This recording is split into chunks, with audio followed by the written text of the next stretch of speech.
40 करोडचे उद्योग आणणार.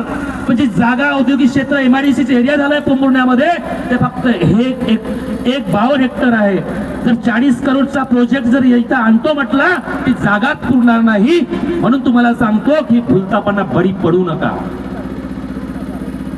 या माध्यमातून तुम्हाला सांगतो मी की भविष्यामध्ये गावतरे मॅडम जर इथून आमदार झाल्या, भविष्यामध्ये जर गावतार मॅडम इथून विधानसभेत पोहोचल्या तर तुमचा आमचा आवाज, तुमचा आमचा मुद्दा, तुमचा आमचा प्रश्न त्या विधानसभेमध्ये मांडल्याशिवाय गावतरे मॅडम सोडणार नाही आणि जिद्दीनं पेटल्याशिवाय सोडणार नाही.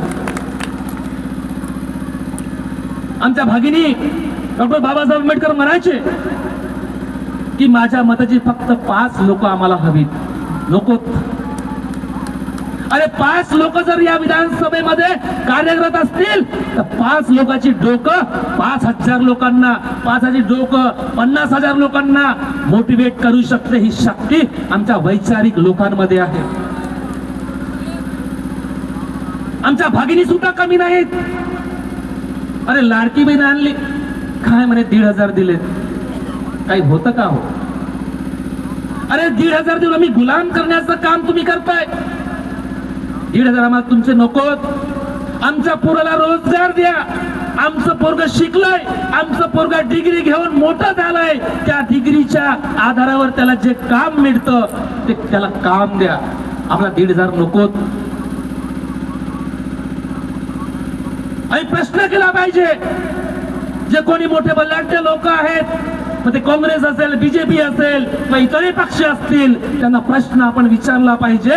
ज्या ठिकाणी आमच्या दारामध्ये मताचा जोगा घेऊन येतात त्यांना विचारलं पाहिजे की बापू आपण गेल्या 10 वर्षापासून इथे पालकमंत्री मंत्री म्हणून होतात, अजूनही माझ्या पोराला रोजगार भेटला नाही, अजूनही माझ्या पोराचं आरोग्य, त्याची व्यवस्था आपण अजूनही केलेली नाही.